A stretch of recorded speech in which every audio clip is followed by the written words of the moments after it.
people, welcome to my channel. My name is Joseph Sadiq, but it's pronounced Shadikbe. But if you cannot pronounce it, I forgive you. Yes, I'm back with another video today. This video really is a kind of like I'm asking the question: is the influx of African immigrants and into Europe's borders, is it Europe's fault?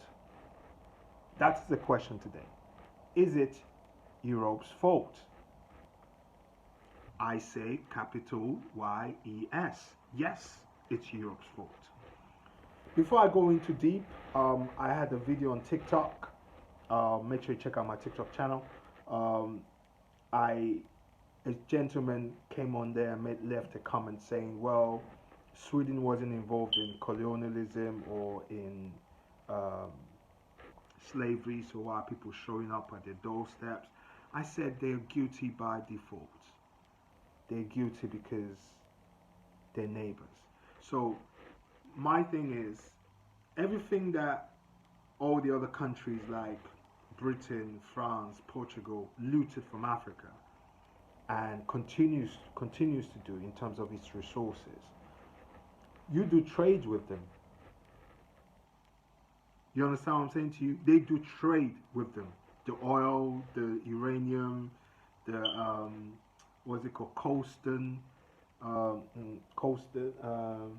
all of its natural lithium, all of that you purchase from other European countries that loot Africa and become the middlemen that sell these resources to other European countries. You are guilty by default. I know it's a very controversial thing to say, but it's a fact. But let me go back to the main topic. The reason I do believe that Europe is a fault, it's their incredible, aggressive, bloody, when I mean bloody, I mean bloody involvement in African politics is the reason why that continues. They have gone centuries doing this. Yes, we started in the 1650 with all of the slave companies, with Royal African Company by the British and the Portuguese. They did all of that for right on to do Berlin Conference, where they split Africa up, you know, into late 1800s, and they began a new level of colonialism.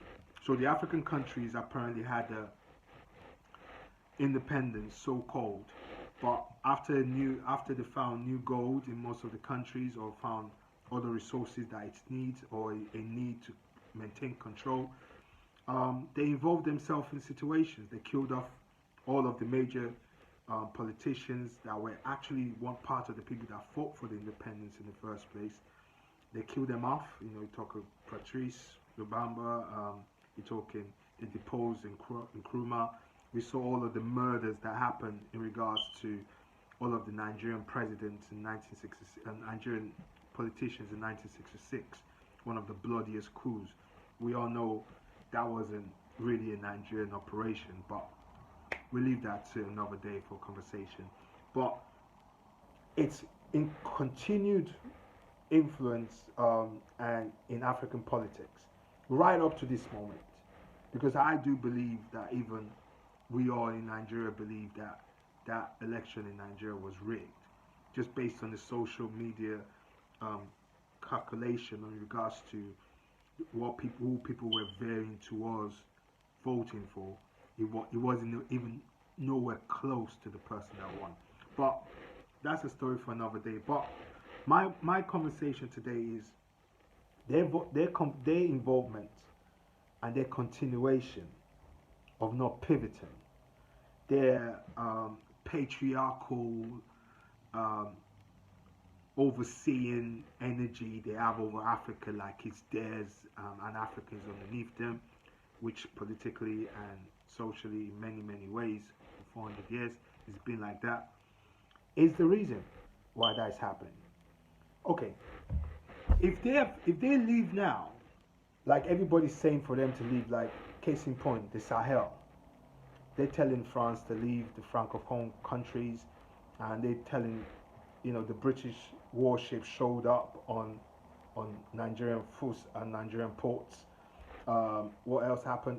The French warships that shown up on the port of Ivory Coast. This is the continued involvement in African politics and African resources. You can't continue to loot Africa and destabilize Africa and expect the people to not eat and starve to death. You can't involve yourself in that and not have the people that you're colonizing come back into your own place. You can't continue to involve yourself in Africa and saying, when Africans are like literally at the present moment saying we don't want any more involvement in our policies in our countries, but you say no, we're gonna stay, and then you complain about European immigration. You complain about the Africans crossing the sea. You destroy their countries. You destabilize their countries. You loot the resources. You pass laws. You give them laws and paperwork that makes them sure that they will not have to build any infrastructure that the resources can be created from. IMF has stipulations in contracts that stops a lot of African countries when they borrow money with crazy high interest rate, which is almost impossible to pay back. And then on top of that, you tell them they can't build refineries, they can't do this, they can only extract.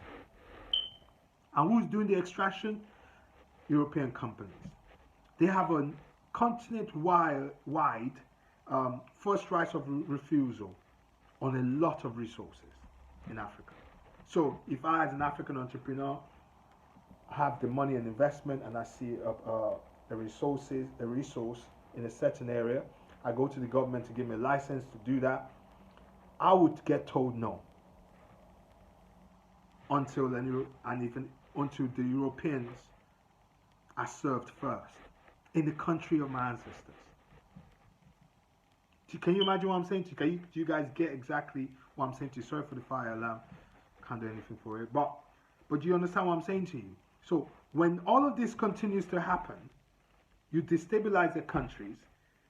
They don't have anything to build resources, and you will like, I can't believe it. What's wrong with Africa? Africa needs help. And you tell and you pretend and say you're giving us aid from the resources you're looting from us, and you're selling off to other European countries and other places and building your country, building infrastructure, building products, building all of the necessary things and selling product around the world, making these companies and countries global billion-dollar companies, and then you decide to give us nothing less than a 0.001% in aid and say, oh, let's help them.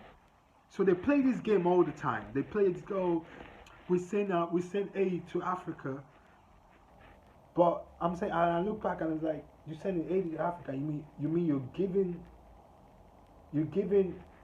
0.01% of what you're looting from them? Is that not what we're talking about? And they use that aid as well to do anything they want in Africa. Anything they want. Companies go to Africa and use African kids as lab rats. It's a fact. If you remember that clip that came out a few years ago, where a French journalist was like, "Oh, if you want more research, just go to Africa and use some of those people, let them test those things on them." This is what they do. And any African country, any African president that stands up and say, "We don't want this anymore," you kill them off, you depose them, you threaten them.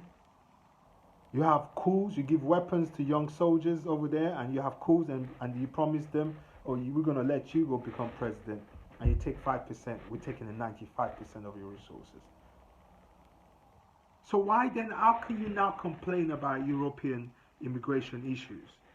I see Sunak and the rest of them, "Oh my God, we can't believe all of these people are coming over." Why are they coming over? Because you destroy their countries. That's why they're coming over. Because you destroy their countries. You tear their countries apart. You murder their president.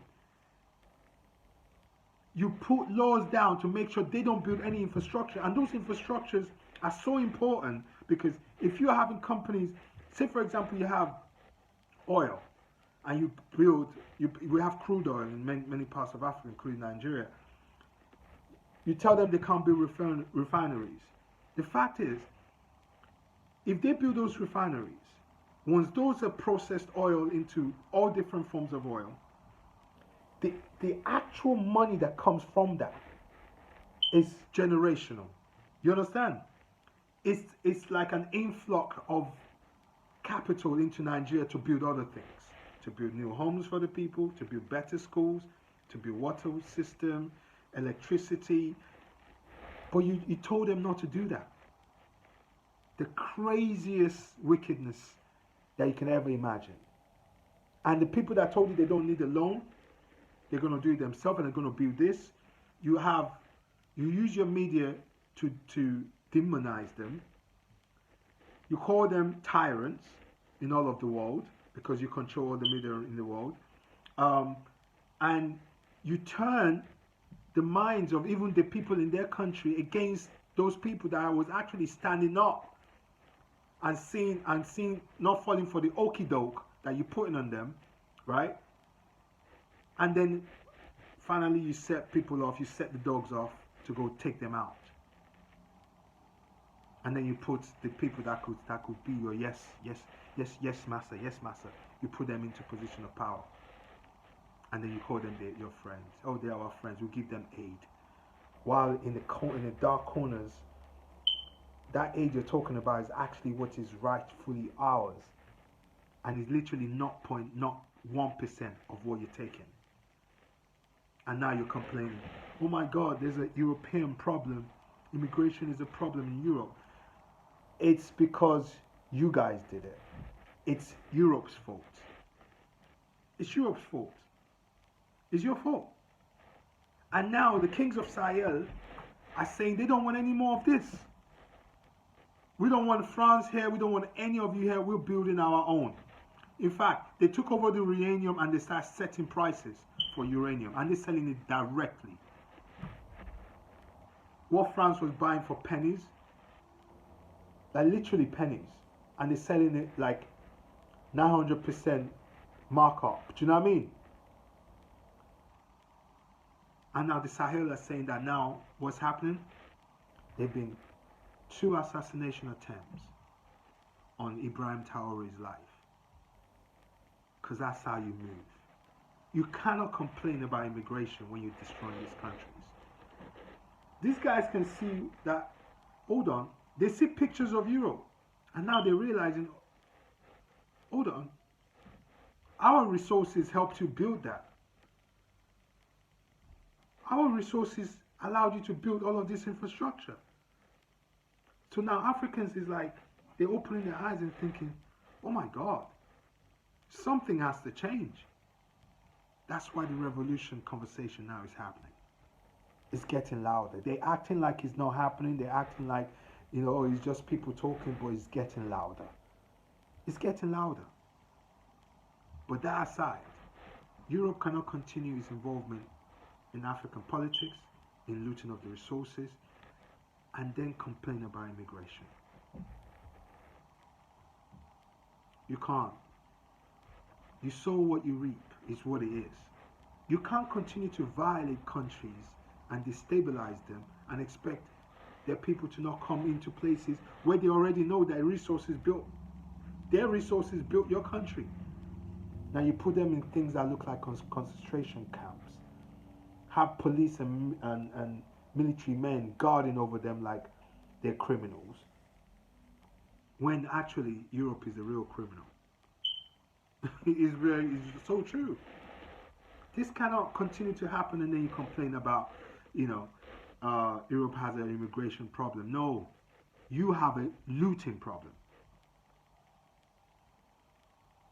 You have a master-slave problem. You have a human right violation of the highest order problem. That's what you have in Europe. So now this conversation is going on, and People were coming in high numbers, and that's the situation. What is the solution, in my opinion? Leave Africa. But that's not going to happen, though, is it?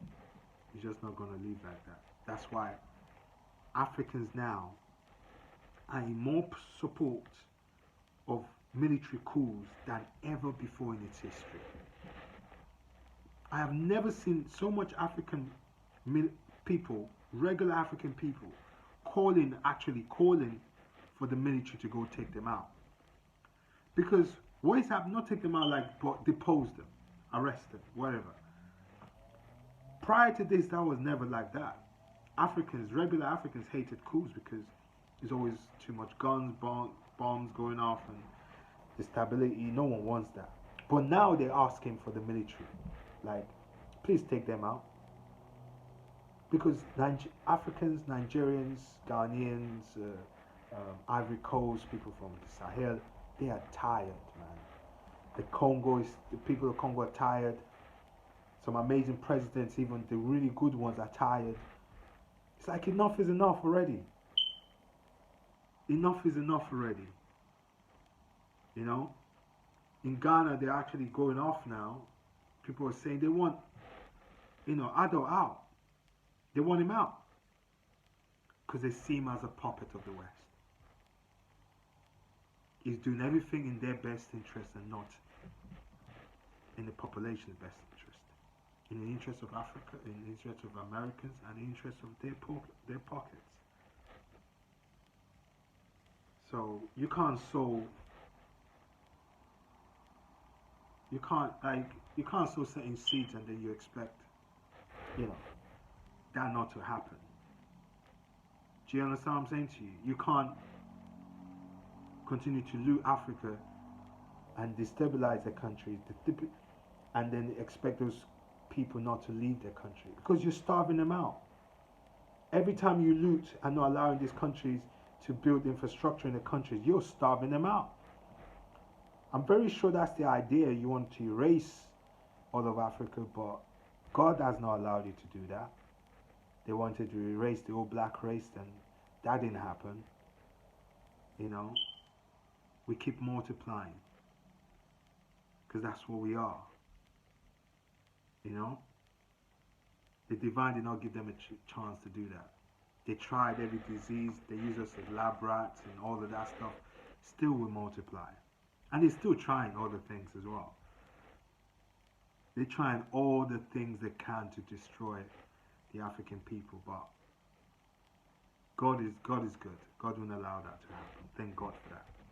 But I just wanted to speak on it because I just see the fallacy in all of this nonsense. All of this headlines. Oh, we have a problem. Why are they coming here? No, it's because of your involvement in Africa. It's your fault that that's happening. It's your fault. You had many chances to pivot, to do a 50-50, a collaboration that will benefit Africa. I do believe there's a win-win situation. But they don't want that. Because in their heads, they're thinking like the people that came and invaded Africa. Africans are not invaded mindset anymore. They don't have the mindset of the invaded people. In fact, they're remembering who they were before you came. And that's what's happening now. I felt the need to speak on it. I felt the need to have a video on it. I felt the need to kind of summarize my POV in regards to this lie they're trying to put into the mainstream media, talking about how, we always give them aid, like condescendingly talking to us, knowing that they're the thieves in the dark corners that actually causing that to happen. And the hate that they're speaking of are stuff that they're looting from the African continent to make their country better, to line their purses. And then they will have the gaslighting vibe of saying, oh, we give them aid all the time. No. You rob us and then you give us 0.0%, not 0.01% in aid and say you're doing something good. No, trillions and trillions of pounds and dollars and euros are made off of African resources every year, and none of it comes back to Africa or its people. So now they're kind of scared with China, which I don't think China is all that perfect, but they're a better partner than what the West has ever been. And they complain about them, but they're doing something like you should have been doing. If you were good humanitarians, if those governments were good humanitarians, they would have thought, look, we've killed these people for like 300 years. Come on, let's do something different. Let's pivot. But you never did that. You have many, many chances to pivot. Now, in the minds and the hearts of Africans, they will never like this European government. Never. They see them as killers, murderers, thieves. And that's going to go on for generations. A decision by a few men and women in the government causes perceptions and mindset of people to change. And that's what they've created. That's why Africans are standing up, man. It's like they want a military coup to take away all the puppets. Like they've had enough. They've had enough of them. They're asking for Ghana to go. They're asking for Nigerian president to go. They're asking for all of those, even Gabon, all of those guys.